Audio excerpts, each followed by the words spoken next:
Hallelujah. ಎಲ್ಲ ದೇವಜನರೇ, ನಿಮಗೆ ಯೇಸು ಕ್ರಿಸ್ತನ ಹೆಸರಿನಲ್ಲಿ ವಂದಿಸುತ್ತೇನೆ. ಎಲ್ಲರೂ ಇವತ್ತಿನ ವಾಕ್ಯ ಭಾಗ್ಯ ಕೆಟ್ಟು ಹೋಗಿದ ಮಗನ ಕುರಿತಾಗಿ ಯಾವ ರೀತಿಯಾಗಿ ಆತನು ತನ್ನ ಮನೆಯನ್ನು ಬಿಟ್ಟು ತನ್ನದೇ ಆದ ಕಾರ್ಯಗಳಿಗೆ ವಿಜಿಟ್ ಮಾಡ್ಕೊಂಡು ಹಾಳಾಗಿ ಕೆಟ್ಟೋಗಿ ತಿರುಗಿ ತನ್ನ ಮನೆಗೆ ಬರುತ್ತಾನಲ್ಲ, ಅದು ದೇವರ ರಾಜ್ಯಕ್ಕಾಗಿ ಹೋಲಿಸಲಾಗಿದೆ. ಇದಕ್ಕಿಂತ ಮೊದಲಾಗಿ ಇದೆಲ್ಲವನ್ನು ಸೃಷ್ಟಿಕರ್ತನಾದ ಯೇಸು ಅಲ್ಲಿ ದೇವರು ಏನ್ ಮಾಡ್ತಾನೆ, ಒಂದು ಸಾಮ್ಯ ರೂಪವಾಗಿ ಮಾತಾಡುವಾಗ ನಾವು ಲೋಕನು ಬರೆದ ಸುವಾರ್ತೆ 15ನೇ ಸಂಧಿ 11ನೇ ವಚನ ನೋಡುವಾಗ, ಇನ್ನು ಆತನು ಹೇಳಿದೇನೆಂದರೆ, ಒಬ್ಬನೊಬ್ಬ ಮನುಷ್ಯನಿಗೆ 2 ಮಕ್ಕಳಿದ್ದರು. ಅವರಲ್ಲಿ ಕಿರಿಯವನು ತಂದೆಗೆ, ಅಪ್ಪ, ಆಸ್ತಿಯಲ್ಲಿ ನನಗೆ ಬರತಕ್ಕ ಪಾಲನ್ನು ಕೊಡು ಎಂದು ಕೇಳಿಕೊಳ್ಳಲು ತಂದೆಯು ಬದುಕನ್ನು ಅವರಿಗೆ ಹಂಚಿಕೊಟ್ಟನು. ಸ್ತೋತ್ರ, ಆಮೆನ್, ಹಲ್ಲೆಲೂಯ. ನೋಡಿ, ಇಲ್ಲಿ ಆತನಿಗೆ 2 ಮಕ್ಕಳಿರುತ್ತಾರೆ. ಆ 2 ಮಕ್ಕಳಲ್ಲಿ ದೊಡ್ಡವನೊಬ್ಬ, ಕಿರಿಯನೊಬ್ಬ. ಕಿರಿಯನ ಮಗ ಏನ್ ಮಾಡ್ತಾನೆ, ತನ್ನ ಅಪ್ಪನ ಬಳಿಗೆ ಬಂದು, ಅಪ್ಪ, ನನಗೆ ಬರತಕ್ಕಂತ ಆಸ್ತಿಯಲ್ಲಿ ನನ್ನ ಪಾಲು ನನಗೆ ಕೊಡು ಅಂತ ಕೇಳುತ್ತಾನೆ. ಅವಾಗ ಆ ತಂದೆ ಏನ್ ಮಾಡ್ತಾನ, ತಾನು ಸಂಪಾದಿಸಿದ ಎಲ್ಲ ಆಸ್ತಿಯನ್ನು ಏನ್ ಮಾಡ್ತಾನ, ಡಿವೈಡ್ ಮಾಡಿ ಆ ಕಿರಿ ಮಗನಿಗೆ ಎಷ್ಟು ಬರಬೇಕು ಆ ಹಣವನ್ನು, ಆ ವೆತ್ತವನ್ನು ಅವನಿಗೆ ಕೊಡಲಾಗುತ್ತಾನ. ಇಲ್ಲಿ ಕೊಡಲಾಗದಂತೆ ತಂದೆ ಏನ್ ಮಾಡ್ತಾನ, ಮಗನ್ ಏನ್ ಮಾಡ್ತಾನ, ಚಿಂತೆಯಲ್ಲಿರ್ತಾನ. ಆವಾಗ ನಾವು ದೇವರ ರಾಜ್ಯ ನೋಡ್ಬೇಕಾದ್ರೆ ಇಲ್ಲಿ ಯೇಸು ಕ್ರಿಸ್ತನೇ ಆ ತಂದೆ ಆಗಿದ್ದಾನೆ. ಆ ತಂದೆ 2 ಮಕ್ಕಳಂದ್ರೆ, ಹಿರಿ ಮಗ ಅಂದ್ರೆ ಇಸ್ರಾಯೇಲರು, ಕಿರಿ ಮಗ ಅಂದ್ರೆ ಜನಗಳು. ನಾವು ಸಾಮಾನ್ಯವಾಗಿ ಈ ಕಾಲದಲ್ಲಿ ಅವನು ಏನ್ ಮಾಡ್ತಾನೆ, ತನ್ನ ತಂದೆ ಹತ್ರ ಇದ್ದ ಅವನಿಗೆ ಬರತಕ್ಕ ಆಸ್ತಿ ಎಲ್ಲ ತಕೊಂಡು ಮಾರಿ ಹಣವನ್ನು ತಕೊಂಡು ಅವನು ಪರದೇಶಕ್ಕೆ ಹೋಗ್ಬಿಡ್ತಾನ. ಅವನು ಪರದೇಶಕ್ಕೆ ಹೋಗುವಾಗ ಅವನು ಏನ್ ಮಾಡ್ತಾನ, ತನ್ನದೇ ಆದ ಮಲ್ಲ ಮಸ್ತಿ ಕೋರ್ ಕೆಲಸ ಮಾಡ್ತಾ ಇರ್ತಾನೆ. ಯಾವ ರೀತಿಯಾಗಿ ಅಂದ್ರೆ, ಅವನಿಗೆ ಯಾವ ಇಚ್ಛೆ ಆಗುತ್ತದೆ ಅದನ್ನು ಖರೀದಿಸುವುದು, ಎಲ್ಲಿ ಊಟ ಮಾಡಬೇಕು, ಎಲ್ಲಿ ಕೂಡ್ಬೇಕು, ಹಣ ಇರುವವರೆಗೂ ಎಲ್ಲರ ಮೇಲೆ ದುಡ್ಡು ಹರಿಸುತ್ತಾ ಇರ್ತಾನ. ಅವನ ದುಡ್ಡೆಲ್ಲ ಮುಗ್ದು ಹೋಗಿದ ತಕ್ಷಣ ಊಟಕ್ಕೂ ಗತಿ ಇರಲ್ಲ. ಏನ್ ಮಾಡ್ಬೇಕು ಅವಾಗ ಟೈಮಲ್ಲಿ? ಕೆಲಸ ಮಾಡ್ಬೇಕಾಗ್ತದ. ಕೆಲಸ ಮಾಡ್ಬೇಕು, ಇಲ್ಲಂದ್ರೆ ಊಟಕ್ಕೆ ಯಾರು ಕೊಡಲ್ಲ. ಹಂಗ ನಾವು ಆತ್ಮಿಕವಾಗಿ ದೇವರ ಸನ್ನಿಧಿಯಲ್ಲಿ ಬಂದು ಆತನಲ್ಲಿ ನಾವು ಪ್ರತಿನಿತ್ಯ ಊಟ ಮಾಡಬೇಕಾದ್ರೆ ಯಾವ ದುಷ್ಟಾತ್ಮಗಳು ನಮ್ಮನ್ನು ತಗಲಿಸುವುದಿಲ್ಲ. ನಿಮ್ಮ ಕಷ್ಟ, ನೋವು, ದುಃಖಗಳೆಲ್ಲ ಯೇಸು ತಾನೇ ಹೊತ್ತುಕೊಳ್ಳುತ್ತಾನ. ಅದೇ ರೀತಿಯಾಗಿ ನಾವು ಈ ಸಾಮ್ಯದ ಅರ್ಥ ಏನಂದ್ರೆ, ಯೇಸು ನಮ್ಮನ್ನು ನಡೆಸುವಂತನಾಗಿದ್ದಾನೆ. ಆತನು ನಮಗೆ ತಂದೆ ಆಗಿದ್ದಾನೆ. ಈ ಕಿರಿ ಮಗನು ತನ್ನ ಆಸ್ತಿ ಇಲ್ಲ ಅಂದ್ರೆ ತನ್ನ ಮನಸ್ಸಿಗೆ ಬಂದಂತ ಕಾರ್ಯಗಳು ಮಾಡದ, ಸುಳ್ಳು ಹೇಳದ, ಮೋಸ ಮಾಡದ ತಂದೆಗೆ ಯಾರು? ನಾವೆಲ್ಲ ಜನರು ಈ ಕಾಲದಲ್ಲಿ ಕೂಡ, ಹಿಂದಿನ ಕಾಲದಲ್ಲಿ ಏನ್ ಮಾಡ್ತಾ ಇದ್ದೆವು, ತಂದೆಯಾದ ಯೇಸುವಿಗೆ ಮೋಸ ಮಾಡ್ತಿದ್ದೆವು. ಆತನು ನಮ್ಮ ಸರ್ವಶಕ್ತನಾದ ತಂದೆ ಆಗಿದ್ದಾನೆ. ಈಗ ಈ ಕಿರಿ ಮಗನ ಏನ್ ಮಾಡ್ತಾನ, ತನ್ನೆಲ್ಲ ಆಸ್ತಿಯನ್ನು ತಗೊಂಡು ಪಟ್ಟಣ ದೇಶಕ್ಕೆ ಹೋಗ್ತಾನ. ಪಟ್ಟಣ ದೇಶದಲ್ಲಿ ಹೋದಾಗ ಅವನು ಏನೋ 1 ತಿಂಗಳು, 2 ತಿಂಗಳು, 1 ವರ್ಷ ಅವನು ಏನ್ ಮಾಡ್ದ, ಮಜಾವಾಗಿ ರೊಕ್ಕ ಖರ್ಚು ಮಾಡ್ದ. ಯಾಕಂದ್ರೆ ಅದು ದೇವರ ರಾಜ್ಯ ಎನಿಸುತ್ತದೆ. ಅವನು ಹೋಗಿದ್ದು ನರಕದ ಭಾಗ್ಯದಲ್ಲಿ, ದುರಾತ್ಮನ ಕಾರ್ಯದಲ್ಲಿ, ಸುಳ್ಳು, ಚಾಡಿ, ಕೋರ, ವ್ಯಭಿಚಾರ, ಮೋಸ ಇನ್ನೊಬ್ಬರಿಗೆ ಮಾಡಿ ಅವನು ಏನ್ ಮಾಡ್ದ, ತನ್ನ ತಂದೆಗೆ ಮೊದಲನೇ ಮೋಸ ಮಾಡ್ದ. ಯಾರಿಗೆ? ದೇವರ ರಾಜ್ಯಕ್ಕೆ ಮೋಸ ಮಾಡ್ದ. ಆ ದೇವರ ರಾಜ್ಯ ಯಾರು? ಯೇಸು. ಆ ತಂದೆನೇ ಯೇಸು. ಅವಾಗ ಮೋಸ ಮಾಡಿದಾಗ ಅವನು ಹೋಗ್ತಾನೆ, ಏನೋ ದುಡ್ಡಿರೋಸ್ತಿಗೆಲ್ಲ ಅವನು ಮಜಾ ಮಾಡ್ತಾನೆ. ಹಂಗ ನಿಮ್ಮ ಹತ್ರ ಸೈತಾನನ ಕಾರ್ಯ ಇರುವವರೆಗೂ ನಿಮಗಿದೆಲ್ಲ ಒಳ್ಳೇದನ್ನಿಸ್ತದ. ಆದ್ರೆ ಸೈತಾನ ನಿಮ್ಗೆ ಯಾವಾಗೂ ಸರಳಾಗಿ ಬಿಡುವಂತನಲ್ಲ. ಆತನ ಹೆಸರೇ ಕೆಡಕು, ಆತನ ಹೆಸರೇ ಇಹಲೋಕ. ಆತನು ದುಷ್ಟ, ಆತನು ಚಾಡಿಕೋರ, ಏನದ ಮೋಸಗಾರ. ಎಲ್ಲಾದ್ರೂ ಮೋಸಗಾರ ಇದ್ದೀರಲ್ಲ ನೀವು, ನಿಮಗೂ ಮೋಸದ ಕೈ ಬರುತ್ತದ. ನೀವು ಚಾಡಿ ಹೇಳೋರಾಗಿದ್ರ ಸೈತಾನನ ಮಕ್ಕಳಾಗ್ತೀರಿ. ನೀವು ಮೋಸದಾಗ ಬಿದ್ದಿದ್ದೀರಿ ಅಂದ್ರ ನೀವು ಸೈತಾನನ ಮಕ್ಕಳಾಗ್ತೀರಿ. ಅದಕ್ಕೆ ದೇವರು ಆ ಕಿರಿ ಮಗನನ್ನು 2 ಮಕ್ಕಳಿಗೆ ಆರಿಸಿಕೊಂಡನು. ಒಂದು ಯೋಧ್ಯರಾಗಿ, ಇನ್ನೊಬ್ಬರು ಜನರಾಗಿ. ಆತನೇ ಸ್ವಂತ ತನ್ನ ಸ್ವರೂಪದಲ್ಲಿ ಮಾತಾಡ್ತಾ ಇದ್ದಾನೆ. ಒಬ್ಬ ತಂದೆಗೆ 2 ಮಕ್ಕಳಿದ್ದರು. ದೊಡ್ಡವನೊಬ್ಬ ಕಿರಿ ಮಗ. ಕಿರಿಮಗನು ಆಸ್ತಿಯಲ್ಲಿ ಪಾಲ್ ಕೇಳಿದಾಗ ದುರಾತ್ಮನ ಕಾರ್ಯದಲ್ಲಿ ಸಿಲುಕೊಂಡ ದೇವರು ಅವನ ಆಸ್ತಿ ಎಲ್ಲ ಕೊಟ್ಬಿಡ್ತಾನೆ. ಹಂಗ ಆತ್ಮಿಕವಾದ ಜೀವನದಲ್ಲಿ ನೀವು ನಡೆಯುವಾಗ ಈ ಕಾರ್ಯ ಆಗ್ತದ. ಇಲ್ಲಿ ಇನ್ನೊಂದು ಭಾಗ ನೋಡ್ಬೇಕಾದ್ರೆ ನಾವು ಈ ಲೋಕದಲ್ಲಿ ನೀವು ನಿಮ್ಮ ತಂದೆ ತಾಯಿಗೆ ವಿಧೇಯತರಾಗದೆ ತಂದೆ ತಾಯಿಗಳ ಮನಸ್ಸು ನೋಯಿಸಿದರೆ ನಿಮಗೆ ಬರತಕ್ಕ ಪ್ರತಿಫಲ ಇದೆ. ಅವನು ಹೋಗ್ತಾನೆ, ಅವನ ಹಣ ತಕೊಂಡಿ ಯಾರ್ದೋ ಮಾತು ಕೇಳಿ ಆ ದೇಶ ಚೆನ್ನಾಗಿದೆ, ಅಲ್ಲಿ ನೀನು ಬಹಳ ಆಗಿರ್ಬೋದು, ನೀನು ಬಿಸ್ನೆಸ್ ಮಾಡ್ಬೋದು, ನೀನು ಸುಖವಾಗಿರ್ಬೋದು, ನಿನ್ ಫ್ಯಾಮಿಲಿ ಬಿಡು, ನಿಮ್ಮ ಅಪ್ಪ ಅಮ್ಮನ ಸರಿ ಇರ್ತಿ, ನಿಮ್ಮ ಅಣ್ಣನ ಜೊತೆ ಇರ್ತಿ, ಇದೆಲ್ಲ ಸುಳ್ಳು ಕಲ್ಪನೆ ತುಂಬಿರ್ತಾರೆ. ದೇವರು ಹೇಳಿದಾನೆ ಬೈಬಲ್ ಅಲ್ಲಿ, ಎಷ್ಟೋ ಫೇಕ್ ಪ್ರಾಫಿಟ್ಸ್ ಗಳು ಬರ್ತಾರ, ಅವ್ರನ್ನ ನಂಬಿ ಇರ್ರಿ ಅಂತ ಹೇಳಿದಾರೆ. ಯಾಕೆ ಹೇಳಿದಾನೆ ದೇವ್ರು ಇಲ್ಲಿ? ಫೇಕ್ ಪ್ರಾಫಿಟ್ಸ್ ಯಾರಿದ್ದಾರ? ಈಗಿನ ಪಾಸ್ಟರ್ಗಳೇ ಫೇಕ್ ಆಗಿದ್ದಾರೆ. ಅವರ ದೇವರ ಜ್ಞಾನವಿಲ್ಲ. ನಾನು ದೇವರಾಗಿದೆ, ನನ್ನಲ್ಲಿ ದೇವರ ವರಗಳಿದ್ದೇವೆ, ಇದೆಲ್ಲ ಯಾವ್ದು ಎಸಾಯ, ಜೆರೆಮಿಯ, ಎಜಿಕೇಲ್ ಇವರೆಲ್ಲ ಕಾಲದಿಂದ ಏನ್ ಮಾಡ್ತಾ ಇದ್ದೀರು, ನನಗೆ ದೇವರು ಬಂದಿದ್ದಾರೆ ಅಂತ ಹೇಳಿ ಸುಮ್ಮನೆ ಒಂಥರ ಆಲೋಚನೆ ಮಾಡಿ ಅಲ್ಲಿದ್ದ ರಾಜನಿಗೂ ಮತ್ತ ಅಲ್ಲಿ ಸಭಿಕರಿಗೆ ಏನ್ ಮಾಡ್ತಾ ಇದ್ರು, ಮೋಸ ಮಾಡ್ತಾ ಇದ್ರು.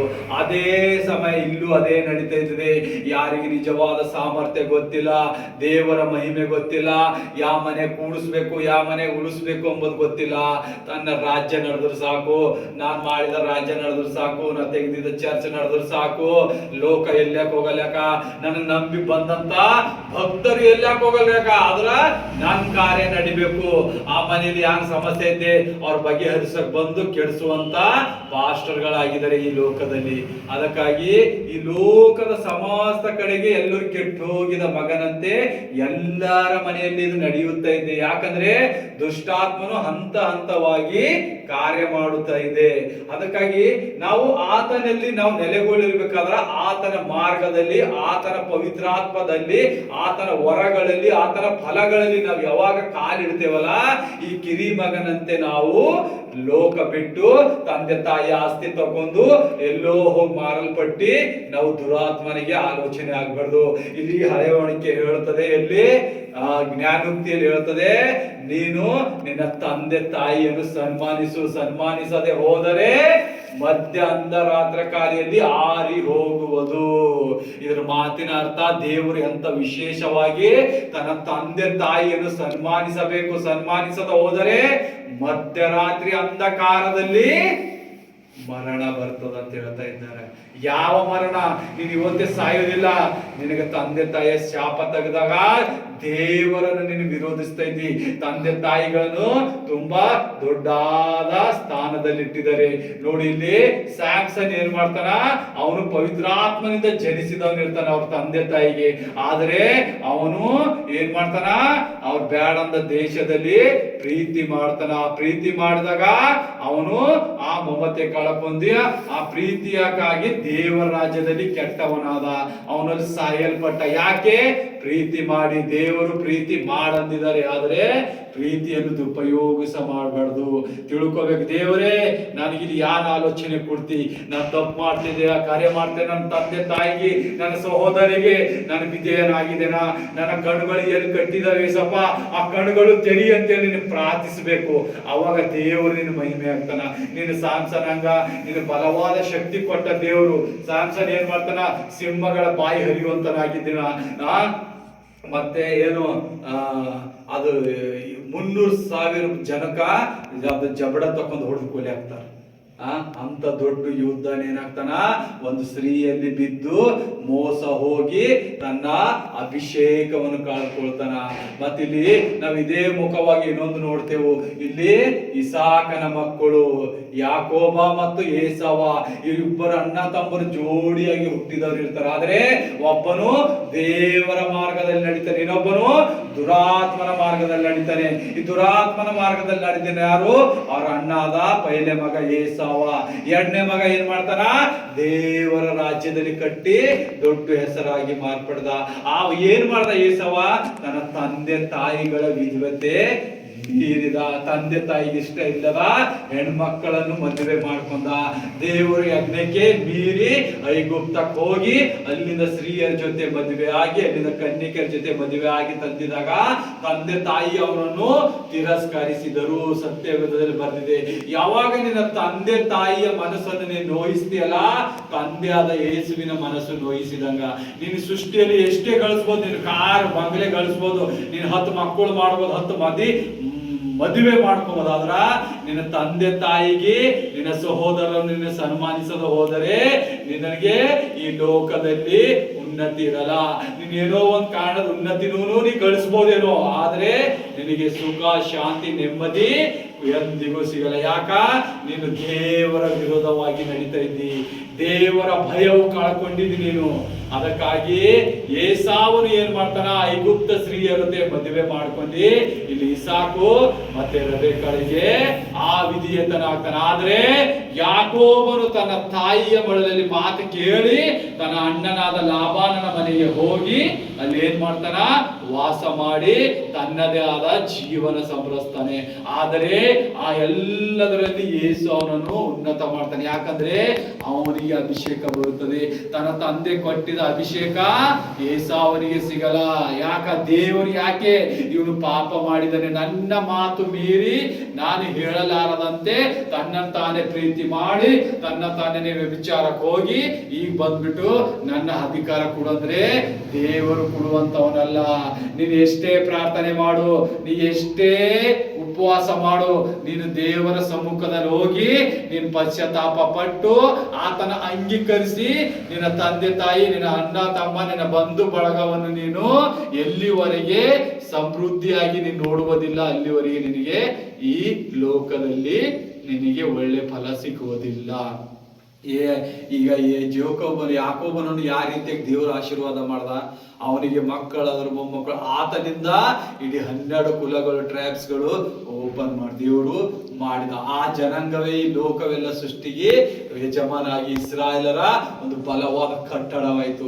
ನಾವು ಇಲ್ಲಿ ನೋಡ್ಬೇಕಾದ್ರೆ ಹನ್ನಳು ಯಾವ ರೀತಿಯಾಗಿ ತನ್ನ ಮಗನನ್ನು ಹೇರುತ್ತಾಳೆ. ಅವಳು ಬಂಜಿಯಾಗಿರುವಾಗ ಆಕಿನ ಎಷ್ಟು ಪಥವಾಗಿ ಆ ಆಲಯದಲ್ಲಿ ಹೋಗಿ ಕಣ್ಣೀರಿಂದ ಪ್ರಾರ್ಥಿಸ್ತಾಳೆ, ದೇವರೇ ನಾನು ಬಂಜಿಯಾಗಿದ್ದೇನೆ, ನನಗೆ ಮಕ್ಕಳಿಲ್ಲ ಅಂತೇಳಿ ಅವಳು ನಿತ್ಯ ನಿತ್ಯ ನಿತ್ಯ ನಿತ್ಯ ಪ್ರಾರ್ಥಿಸುವಾಗ ಆ ಚರ್ಚಲ್ಲಿದ್ದಂತ ಪಾಸ್ಟರ್ ಏನಂತಾರ, ಏನಮ್ಮ ನೀನು ಮದ್ಯ ಕುಡಿದು ಬಂದಿ ಇಲ್ಲಿ ಗಲಾಟೆ ಮಾಡ್ತಾ ಇದ್ದೀಯಾ ಅಂತ ಕೇಳ್ತಾಳ. ಅಂದ್ರೆ ಅವಳು ಅಷ್ಟು ಮಟ್ಟಿಗೆ ದೇವರ ಜೊತೆ ಅನ್ಯೋನ್ಯತೆ ಆಗಿದ್ದಳು. ಅವಳ ಕಣ್ಣೀರು, ಅವ್ನು ಆಡುವ ಪ್ರಾರ್ಥನೆ ನೋಡಿ ನೀನ್ ಮದ್ಯಪಾನ ಮಾಡಿದೇನಮ್ಮ ಅಂತ ಹೇಳ ಪಾಸ್ಟರ್ ಹೇಳಿ ಕೇಳುವಾಗ, ಇಲ್ಲ ಗುರುವೇ, ನನ್ನ ದುಃಖವು ಸರ್ವಶಕ್ತನಾದ ಯೇಸುವಿನ ಮುಂದೆ ಅರಿಕೆ ಮಾಡ್ತಾ ಇದ್ದೇನೆ.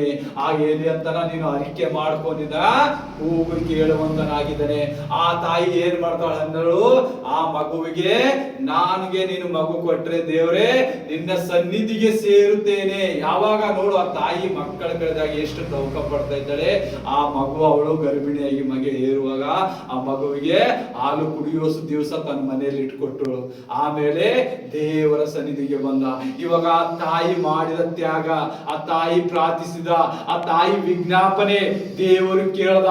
ಈ ಸ್ಯಾಮ್ಯುಯಲ್ ಎಂಬಂತವನು ಇಡೀ ಪ್ರೊಫೆಸಿ ಮಾಡಿದ್ರಲ್ಲಿ ಒಂದು ಪ್ರೊಫೆಸಿ ಏನಾಗಿದೆ, ಸುಳ್ಳಾಗಿಲ್ಲ. ಎಲ್ಲ ಪ್ರವಾದನೆಗಳು ಶ್ರೇಷ್ಠವಾಗಿ ನೆರವೇರಿದವೆ. ಅಂತ ಮಗನಾಗಿ ಕೊಡುವಕ್ಕೆ ಯಾರ ಶ್ರಮೆಯಲ್ಲಿ? ತನ್ನ ತಾಯಿಯ ಶ್ರಮೆ.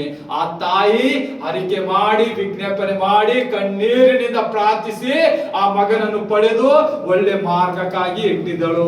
ಆದರೆ ಸ್ಯಾಮ್ಸನನು ಅರಿಕೆಯಿಂದ ದೇವದೂತರು ಬಂದು, ಯೆಹೋವನ ದೂತರು ಬಂದು ತನ್ನ ತಂದೆ ತಾಯಿಗೆ ಜ್ಞಾಪಿಸ್ತಾರೆ, ನಿನ್ನಲ್ಲಿ ಹುಟ್ಟುವ ಮಗು ವಿಶೇಷವಾಗಿರುತ್ತದೆ. ಆದರೆ ಸ್ಯಾಮ್ಸನ್ ಏನ್ ಮಾಡ್ತಾನೆ, ದೊಡ್ಡ ಆಗಿ ವ್ಯಭಿಚಾರದಲ್ಲಿ ಬೀಳುತ್ತಾನೆ, ಲವ್ಗಳು ಮಾಡ್ತಾನೆ, ಪ್ರೀತಿಯಲ್ಲಿ ಬಿದ್ದಿರ್ತಾನೆ. ಆದರೆ ಅವನ ಅಂತ್ಯ ಏನಾಗುತ್ತದೆ, ನಾಶವಾಗುತ್ತದೆ. ಯಾಕ? ಅವರ ತಂದೆ ತಾಯಿಯ ಮಾತು ಕೇಳುವುದಿಲ್ಲ ಅವನು. ದೇವರೇ, ಪ್ರಿಯ ದೇವರ ಮಕ್ಕಳೇ, ನೀವೆಷ್ಟೇ ಕಷ್ಟಪಡ್ರಿ, ನೀವೆಷ್ಟೇ ದ್ರೋಹ ಮಾಡ್ರಿ, ನೀವು ಯಾರನ್ನು ಹಿಂಸಿಸಿದ್ರು ದೇವರ ಸನ್ನಿಧಿಯಲ್ಲಿ ನಿಮಗೆ ಪಾಲಾಗುತ್ತೆ, ನಿಮ್ಮ ಭಾಗಗಳು ಬರುತ್ತವೆ. ನೀವು ಎಷ್ಟು ಪಾಪ ಮಾಡಿರಿ, ನೀವು ಹೆತ್ತವರು ಎಷ್ಟು ನೋಯಿಸಿದಿರಿ, ನೀವು ಯಾರಿಗೆ ಎಷ್ಟು ಕಷ್ಟ ಕೊಟ್ಟಿರಿ, ಎಷ್ಟು ಮೋಸ ಮಾಡತ್ತೀರಿ, ನಿನ್ನ ವಿದ್ಯತೆ ಏನದ, ನೀನು ಮದುವೆ ಮಾಡ್ಕೊಂಡು ಗಂಡಿಗೆ ಕಿರೀಟನಾಗಿರ್ಬೇಕು, ಅದು ಇಲ್ಲ, ನನ್ನ ಗಂಡ ನನ್ನ ಜೊತೆ ಇರ್ಬೇಕು. ಈಗಿನ ಎಲ್ಲ ಕಾಲದಲ್ಲಿ ಏನ್ ಮಾಡ್ತಾರ, ದೇವರು ಏನ್ ಹೇಳ್ತಾರ, ನೀವು ಕುಟುಂಬವಾಗಿ ಒಂದೇ ಸ್ಥಳದಲ್ಲಿ ಇರುವಂತ ಹೇಳಿದಿನ. ಆದರೆ ಈಗಿನ ಜನರೇನು ಆಗ್ತಾ ಇದ್ದಾರೆ, ಮದುವೆ ಆಗಿದ ತಕ್ಷಣ ನಾವು ಇರ್ಬೇಕು ಸಪರೇಟ್ ಆಗಿ, ನಮ್ಮ ರಾಜ್ಯ ಕಟ್ಟೋಣ, ನನ್ನ ಮಕ್ಕಳು ನಾನು ನೀವಿರಲಿ, ಅವ್ರ ತಂದೆ ತಾಯಿ ಅಣ್ಣ ತಮ್ಮರು ಯಾರು ಬೇಡ. ಮೋಸದ ಹೆಜ್ಜೆ ಸರ್ಪ ಯಾವ ರೀತಿಯಿಂದ ಕಚ್ಚಿ ಜರುಗಿ ಓಡ್ತದಲ್ಲ, ಅದೇ ರೀತಿಯಾಗಿ ಈಗಿನ ಜನರೇಷನ್ ನಡೀತಾ ಇದೆ. ಯಾಕಂದ್ರೆ ಅವ್ರ ಬಳಿ ದೇವರ ಭಯವೇ ಇಲ್ಲ. ಆ ದೇವರ ಭಯ ಬರಬೇಕಾದ್ರೆ ಅವ್ರ ದೇವರ ಸಮ್ಮುಖದಲ್ಲಿ ಇಳಿದಿ, ಯಾಕಂದ್ರೆ ಅವರ ತಾಯಿ ತಂದೆ ಮುತ್ತಂತ ಅವರು ಇಂಥ ಕೆಲಸ ಮಾಡ್ಕೊಂತ ಬಂದಿದ್ದವ್ರೆ. ಮುಂದೆ ಅದೇ ಜನರೇಷನ್ ಇದು ವಿಚ್ ಕ್ರಾಫ್ಟ್ ಕರ್ಜಸ್ ಅಂತಾರೆ, ಇವ್ರ ಹತ್ರ ಕರ್ಜಸ್ ಇದೆ ಇದ್ರ ಮೇಲೆ. ಅದಕ್ಕೆ ಅವ್ರ ದುರಾತ್ಮ ಪ್ರೊಜೆಕ್ಷನ್ ಇರ್ತಾರೆ. ಅವ್ರಿಗೆ ಆ ಮನೆಗಳು ಒಳ್ಳೆ ರೀತಿಯಾಗಿ ನಡಿಬಾರ್ದು, ತಂದೆ ತಾಯಿಗೆ ಸನ್ಮಾನವಾಗಿ ಮಗ ಇರಬಾರ್ದು, ನನ್ ಜೊತೆ ಇರ್ಬೇಕು, ನೀನ್ ನನ್ನ ಜೊತೆನೆ ಮದುವೆ ಮಾಡ್ಕೊಂಡಿದಿ, ಮಕ್ಕಳು ಬಿಡು, ಅದು ಮಾಡು ಇದು ಮಾಡು ಅಂತ ಹೇಳಿ ಸುಳ್ಳದಾದ ಮನೆಯಲ್ಲಿ ಕಟ್ಟಿ ಕಟ್ಟಿ ಕಟ್ಟಿ ಆ ಮನುಷ್ಯನನ್ನು ಹುಚ್ಚಾಗಿ ಮಾಡಿಸ್ತಾರೆ. ನಾವು ಇಲ್ಲಿ ಒಂದು ವಿಶೇಷವಾದ ವಾಕ್ಯ ಓದುವಂತರಿದ್ದೇವೆ. ಯಾವುದಂದ್ರೆ ಪ್ರವಾದನೆ ಜ್ಞಾನೋಕ್ತಿಗಳು 12ನೇ ಸಂಧಿಯಲ್ಲಿ ನೋಡ್ತೇವೆ. ಎಷ್ಟು ಅತಿ ಉತ್ತಮವಾದ ಕಾರ್ಯಗಳು ಬರೆದಿದ್ದಾನೆ ದೇವರಲ್ಲಿ.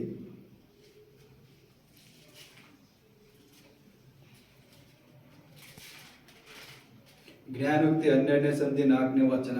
ಗುಣವಂತೆ ಪತ್ನಿ ತಲೆಗೆ ಕಿರೀಟ. ನೋಡಿ, ಗುಣವಂತ ಪತ್ನಿ ಯಾರಿರ್ತಾಳಲ್ಲ ಆ ಮನುಷ್ಯನಿಗೆ ತಲೆ ಕಿರೀಟವಾಗಿರ್ತಾಳೆ. ಮತ್ತೆ ಮಾನ ಕಳೆಯುವವಳು ಪತಿಯ ಎಲುಬಿಗೆ ಕ್ಷೇಮ. ನೋಡಿ, ಮಾನ ಕಳೆಯುವ ಯಾವ ದುರಾಚಾರಿ ಹೆಣ್ಣಿರ್ತಾಳಲ್ಲ ಆಕಿ ಗಂಡನಿಗೆ ಏನಳ ಕ್ಷೇಮ ಹಳ, ಎಲುವಿಗೆ ಕ್ಷೇಮ. ಎಲುವಿಗೆ ರೋಗ ಅಂದ್ರೆ ಅವನ ಜೀವನ ನಾಶನದಲ್ಲಿ.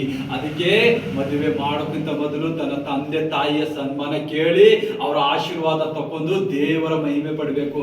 ಯಾಕಂದ್ರೆ ಅವರು ದೇವರಿಂದ ನಿಮಗೆ ಅರಿಕೆ ಮಾಡಿ ನಿಮಗೆ ಉಣಿಸಿ ತಿನ್ನಿಸಿ ಬೆಳೆಸಿ ದೊಡ್ಡವರು ಮಾಡಿದಿರ್ತಾರ. ಏನು ಪ್ರೀತಿ ಮಾಡ್ದ ನನಗೆ ಅವ್ರು ಇಷ್ಟ ಆಗ್ಯಾರ ಇವ್ರು ಇಷ್ಟ ಆಗ್ಯಾರ, ಅದೆಲ್ಲ ಸೈತಾನನ ಕಾರ್ಯಗಳಿರ್ತಾವ. ನಿನ್ನನ್ನು ಪ್ರೀತಿಸುವವರು ನಿನ್ನ ತಂದೆ ತಾಯಿ ಬಿಟ್ಟರೆ ನಿನ್ನನ್ನು ಮಮತೆಯಿಂದ ಪ್ರೀತಿಸುವವರು ಈ ಲೋಕದಲ್ಲಿ ಯಾರಿಲ್ಲ. ಆ ಇಬ್ಬರು ಬಿಟ್ಟರೆ ಸರ್ವಶಕ್ತನಾದ ಯೇಸು ಮಾತ್ರ ನಿಮ್ಮನ್ನು ಪ್ರೀತಿಸುವವರು ಇರ್ತಾನೆ. ನೀವು ದೇವರ ಸಮ್ಮುಖದ ಹೋಗಿ, ದೇವರೇ ಇದು ನನ್ ಕಪ್ ಮಾಡ್ತಿದ್ದೇನಾ, ಒಳ್ಳೇದು ಮಾಡ್ತಿದ್ದೇನಾ ಅಂತ ನೀವು ಅರಿವು ಹುಟ್ಟಿಸ್ಕೋಬೇಕು. ಯಾವಾಗ ನಿಮ್ಮಲ್ಲಿ ಅರಿವು ಹುಟ್ಟು ಬರ್ತದ, ನೀವು ಪಶ್ಚಾತ್ತಾಪದಿಂದ ಪ್ರಾರ್ಥಿಸಿದಾಗ ನಿಮ್ಮಲ್ಲಿ ಬರ್ತದ. ನನ್ನ ತಾಯಿಗೆ ಹೊಡಿತೆ, ನನ್ನ ತಾಯಿಗೆ ಜೈಲಿಗೆ ಹೋಯ್ತೆ, ನನ್ನ ತಾಯಿಗೆ ಕಟ್ಕರಿಯಲ್ಲಿ ನಿಂದಿರಿಸ್ತೆ ಅಂತ ಹೇಳಿ ಮಾತಾಡುವ ಒಬ್ಬೊಬ್ಬ ವ್ಯಭಿಚಾರಿ ಆಗಾನವ. ಅವ ವ್ಯಭಿಚಾರಿಗಿಂತ ವ್ಯಭಿಚಾರಿನ. ತನ್ನ ತಾಯಿಯ ಮನಸ್ಸು ತನ್ನ ತಂದೆಯ ಮನಸ್ಸು ನೋಯಿಸಿ ಯಾವ ರಾಜ್ಯ ಕಟ್ಟಲ್ಲ ಅವನು.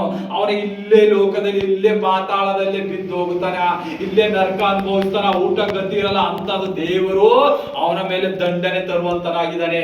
ಯಾಕಂದ್ರೆ ತಂದೆ ದೇವರು ತಾನು ಸಿಲುಬೆ ಮೇಲೆ ಕುಂತಾಗ, ಇಗೋ ಅಮ್ಮ ನಿನ್ನ ಮಗ, ಇಗೋ ನಿನ್ನ ತಾಯಿ ಅಂತೇಳಿ ತನ್ನ ತಾಯಿಯನ್ನು ಏನ್ ಮಾಡ್ತಾನ, ಇನ್ನೊಬ್ಬ ತನ್ನ ಪ್ರಿಯನಾದ ಶಿಷ್ಯನಿಗೆ ಒಪ್ಪಿಸ್ತಾನೆ. ಯಾಕೆ? ದೇವರು ಆತ ಸೃಷ್ಟಿಕರ್ತನಿಂದ ತನ್ನ ತಾಯಿಗೆ ಯಾಕೆ ಇನ್ನೊಬ್ಬರಿಗೆ ಒಪ್ಪಿಸ್ದ? ಯಾಕೆ ಆಕಿಗೆ ಅಷ್ಟು ಮಮತೆ ಮಾಡ್ದ? ಆಕಿ ಉಣಿಸಿದ್ದು, ಆಕಿ ಹಾಲು ಕುಡಿಸಿದ್ದು, ಆಕಿ ಮಾಡಿದ ಒಂದೊಂದು ಕಾರ್ಯಗಳು ಆತನ ನೆನೆಸ್ಕೊಳ್ತಾನ. ಆತನ ದೇವರಾಗಿದ್ದರೂ ಮನುಷ್ಯನ ರೂಪವಾಗಿ ಹುಟ್ಟಿದ. ಆ ತಾಯಿಯ ಉಣಿಸಿದಳು, ಊಟ ಮಾಡಿಸಿದಳು, ಎಲ್ಲ ಕಾರ್ಯದಲ್ಲಿ ಉನ್ನತವಾಗಿ ಶ್ರೇಷ್ಠವಾದ ಉಡುಪುಡಿಸಿದಳು, ಶ್ರೇಷ್ಠವಾದ ಭೋಜನ ತಿನ್ನಿಸ್ತಿದ್ದಳು. ಆಕಿ ಶ್ರೇಷ್ಠವಾದ ಎಲ್ಲ ಕಾರ್ಯಗಳಲ್ಲಿ ಯಾರು ಹುಡಿಬೇಡ್ದು, ಯಾರು ಬೈಬೇಡ್ದು, ತನ್ನ ಮಗನಿಗೆ ಸ್ವಂತ ಮಕ್ಕಳಾಗಿ ತಾನು ಹೃದಯದಲ್ಲಿ ಇಟ್ಟುಕೊಳ್ತಾನ. ತನ್ನ ಅನ್ನ ಹೃದಯ ಕಳೆದು ಹೋಗಲಿ ಯೇಸುವೆ, ನನ್ನ ಮಗನ ಚೆನ್ನಾಗಿರ್ಲಿ ಅಂತ ಹೇಳಿ ಆಶಿಸುವ. ಅದೇ ದೇವರು ಏನ್ ಮಾಡ್ತಾನೆ, ಹೋಗುವಾಗ ನೋಡು ಅಮ್ಮ, ಇಗೋ ನಿನ್ನ ಮಗ, ನಾ ಪರಲೋಕಕ್ಕೆ ಹೋದ್ರು ಇಲ್ಲಿ ನಿನ್ನ ಮಗನಾಗಿ ಒಬ್ಬ ಕೊಡ್ತಾ ಇದ್ದೀನಿ ನನ್ನ ಪ್ರಿಯ ಶಿಷ್ಯನ ಅಂತ ಹೇಳ್ತಾನ. ಆ ಶಿಷ್ಯಗೂ ಹೇಳ್ತಾನ, ನೋಡು ನನ್ನ ಪ್ರಿಯ ಶಿಷ್ಯನೇ, ನಿನ್ನ ತಾಯಿ ಗೊತ್ತಿನಿರ್ದೀವಳು. ಯಾವಾಗ ನೀನು ಕೈ ಬಿಟ್ಟಿದ್ದ ತಾಯಿ ಅಂದರೆ ದೇವರು ಕೈ ಬಿಡುವಂತಲ್ಲ, ಆ ತಾಯಿಗೆ ನೋಡುವಂತ ದೇವರಿದ್ದಾನೆ, ಆ ಸರ್ವಶಕ್ತನು. ಆಗ ಈ ಕೆಟ್ಟೋದ ಮಗ ಏನ್ ಮಾಡ್ತಾನ? ಹಂದಿ ತಿನ್ನುವ ಊಟ ತಿನ್ನಕ್ ಹೋಗ್ತಾನ. ಆ ಗತಿ ನಿಮಗ್ ಬರಬೇಡ್ದಂದ್ರ ದೇವರ ರಾಜ್ಯದಲ್ಲಿ ಹುಡ್ರಿ, ನಿನ್ನ ತಂದೆ ತಾಯಿ ಸನ್ಮಾನಿಸ್ರಿ. ಆಗ ನಿಮ್ಗ ಹಂದಿವು ತಿನ್ನುವ ಊಟ ಪದಾರ್ಥ ನೀವು ತಿನ್ನೋಕಾಗಲ್ಲ. ಅವನಲ್ಲಿ ನಿಂತಿ ಯೋಚನೆ ಮಾಡ್ತಾನ, ದೇವರೇ ನಾನು ನಿನ್ನ ರಾಜ್ಯಕ್ಕೂ ತಪ್ಪು ಮಾಡಿದ್ದೀನಿ, ನಿನ್ನ ತಂದೆ ತಾಯಿಗೂ ತಪ್ಪು ಮಾಡಿದ್ದೀನಿ. ಯಾಕ? ಅಲ್ಲಿ ರಾಜ್ಯನ ಅವನ ಮನೆಯಲ್ಲಿ ಆಳು ನೌಕರ್ಗಳು ತುಂಬೋಗಿದರು.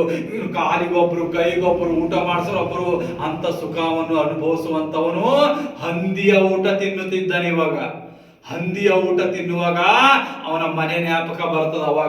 ಅವಾಗ ನಾನು ನನ್ನ ತಂದೆ ಹತ್ರ ಹೋಗುತ್ತೇನೆ ಅಂತೇಳಿ ಓಡಿ ಬಂದಂತನ, ತಂದೆ ನಾನು ಈಗ ನಿನ್ನ ಮಗನಲ್ಲ, ನಾನು ನಿನ್ನ ಮಗನಲ್ಲ, ನನ್ನನ್ನು ಈಗ ಏನ್ ಮಾಡು, ಆಳಿನಂತೆ ಮಾಡು, ಆದ್ರ ನನಗೊಂದು ಸ್ಥಾನ ಕೊಡು, ಮನ್ಯಾಗ ನಾ ಇರ್ಲಕ್ ನನಗ ಇರ್ತೆ ಅಂತ ಕೇಳಿದಾಗ ಆ ತಂದೆ ಏನ್ ಮಾಡ್ತಾನ? ಓಡಿ ಬರ್ತಾನ, ಅವನಿಗೆ ಎದುರು ನೋಡ್ತಾನ. ಅಲ್ಲಿ ನೋಡು ನಿನ್ನ ಮಗ ಬರ್ತಾ ಇದ್ದಾನ. ತಂದೆ ಓಡಿ ಬಂದ ಅವನಿಗೆ ಅಪ್ಪಿಕೊಂಡು ಮುದ್ದಿಡ್ತಾನ. ಯಾಕ? ಯೇಸು ನೀನು ಎಷ್ಟೇ ಪಾಪ ಮಾಡು, ನೀನು ಎಷ್ಟೇ ದ್ರೋಹ ಮಾಡು, ಆದ್ರೆ ಯೇಸು ನಿನ್ನನ್ನು ನಡೆಸುವಂತ ದೇವರಾಗಿದ್ದಾನೆ. ಆತ ನಿನ್ನನ್ನು ತಿರಸ್ಕರಿಸುವುದಿಲ್ಲ. ಅದೇ ಗಳಿಗೆಯಲ್ಲಿ ಏನ್ ಮಾಡ್ತಾನ? ಆ ತಂದೆ ಏನ್ ಮಾಡ್ತಾನ? ಶ್ರೇಷ್ಠವಾದ ಉಡುಪು ತರಿಸ್ತಾನ. ಆತನ ಆಳಿನ ಕೈಲಿ ಒಂದು ಬಂಗಾರದ ಉಂಗುರು ತರಿಸ್ತ ಅವನನ್ನ ಉಡಿಸ್ತಾನ. ಶ್ರೇಷ್ಠವಾದ ಕೆರೆಗಳು ಹಾಕಿ ಕೊಬ್ಬಿದ ಕರುವನ್ನು ಕೊಯ್ಸಿ ಆ ಮಗನಿಗೆ ಊಟಕ್ಕೆ ಬಡಿಸ್ತಾನೆ. ಅಂದ್ರೆ ದೇವರು ನಿನ್ನನ್ನು ಎಷ್ಟೇ ಪಾಪದಾಗಿರ್ಲಿ, ನೀ ಎಷ್ಟೇ ದ್ರೋಹಗಳು ಮಾಡಿದ್ರು, ನೀ ಎಷ್ಟೇ ವ್ಯಭಿಚಾರ ಮಾಡಿದ್ರು, ಆತನು ನಿನ್ನನ್ನು ಕರೆಯುವಂತ ದೇವರಾಗಿದ್ದಾನೆ. ಆತನ ಅಪ್ಪಿಕೊಂಡು ನಿನ್ನನ್ನು ಮುದ್ದಾಡುವಂತ ಇದ್ದಾನೆ.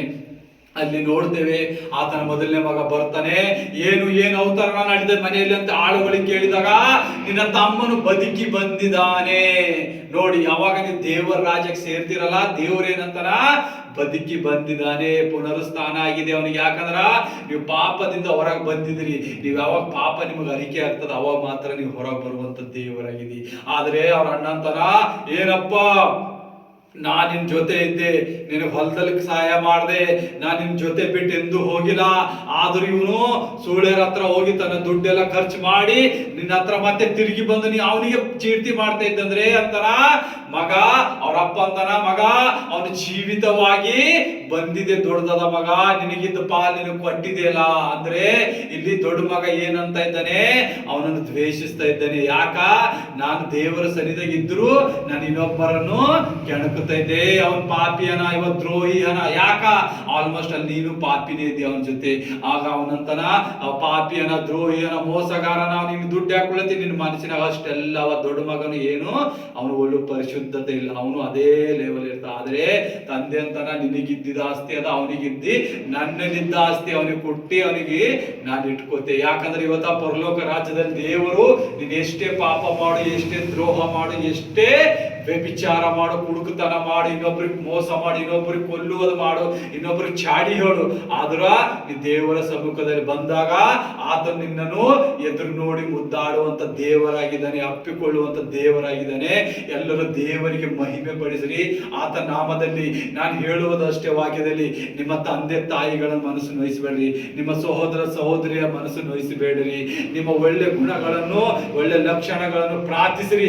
ಯೇಸುವಿನ ಮುಂದೆ ಮೊಣಕಾಲು ಊರಿ, ಯೇಸುವೆ ನಾನು ಇದು ಒಳ್ಳೇದು ಮಾಡ್ತಾ ಇದ್ದೇನೆ, ಇದು ಕೆಟ್ಟದಾಗಿದೆಯಾ, ಆತನ ಮುಂದೆ ನೀವು ಕೌನ್ಸಿಲಿಂಗ್ ತಗೋರಿ. ಆತನು ಬಲವಾದ ಕೌನ್ಸಿಲರ್ ಇದ್ದಿದ್ದಾರೆ. ಆತನು ಡೆಲಿವರೆನ್ಸ್ ಕೊಡುವಂತ ದೇವರಾಗಿದ್ದಾನೆ. ಯೇಸು ಹೀಲಿಂಗ್ ಮಾಡುವಂತ ದೇವರಾಗಿದ್ದಾನೆ.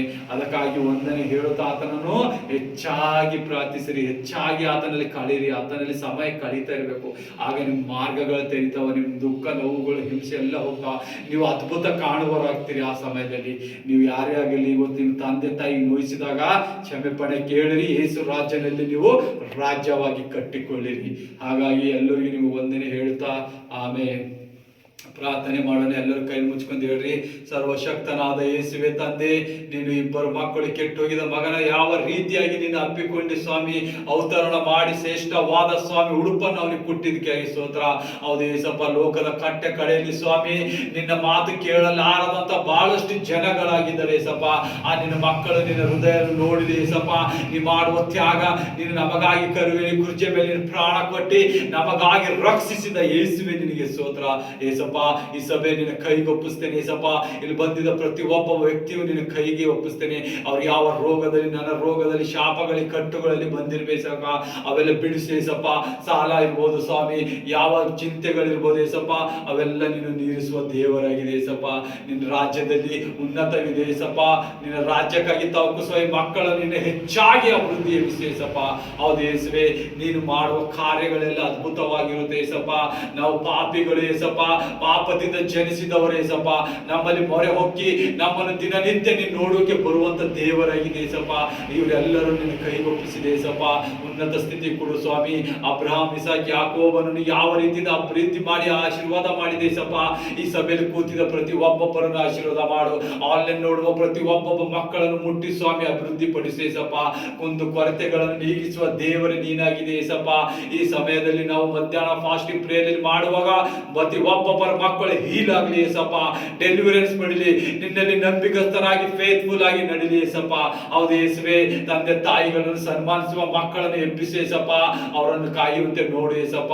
ಮಕ್ಕಳ ವ್ಯಭಿಚಾರ, ಅವರು ಕೆಟ್ಟತನಕ್ಕೆ ಹೋಗಲಾರದಂತೆ ವಿಧೇಯರಾಗಿ ಎದ್ದೇಳಿ ನಿನ್ನ ರಾಜ್ಯಕ್ಕೆ ಮಹಿಮೆ ತರಲಿ ಏಸಪ್ಪ. ನಿನ್ನ ಮಹಿಮೆಗೆ ಮಹಿಮೆ ತರಿಸಲಿ ಏಸಪ್ಪ. ಹೌದು ಯೇಸುವೆ, ನಿನ್ನ ಪ್ರಾರ್ಥನೆ, ನಮ್ಮ ಪ್ರಾರ್ಥನೆ ನಿನ್ನ ಕಾಲಿ ಒಪ್ಪಿಸ್ತೇವೆ ಏಸಪ್ಪ. ನಮ್ಮ ಮಧುರವಾದ ತಂದೆ, ನಮ್ಮ ಸದಮಲಿಯಾದ ಸ್ವಾಮಿ, ಸರ್ವಶಕ್ತನಾದ ಯೇಸುವೆ, ನಿಮ್ಮ ಒಂದೇ ನಾಮದಲ್ಲಿ ಬಿದ್ದು ಬೇಡ್ತೇನೆ ಜೀವನ ತಂದೆ. ಆಮೇನ್, ಆಮೇನ್. ನನ್ನ ಮನವೇ ಯೆಹೋವನನ್ನು ಕೊಂಡಾಡು, ನನ್ನ ಸರ್ವೇಂದ್ರಿಗಳೇ ಆತನ ಪವಿತ್ರ ನಾಮವನ್ನು ಕೀರ್ತಿಸಿರಿ. ನನ್ನ ಮನವೇ ಯೆಹೋವನನ್ನು ಕೊಂಡಾಡು, ಆತನು ಮಾಡಿದ ಉಪಕಾರಗಳಲ್ಲಿ ಒಂದನ್ನೂ ಮರೆಯಬೇಡ. Amen, amen. Praise the Lord. God bless you everyone. Hallelujah.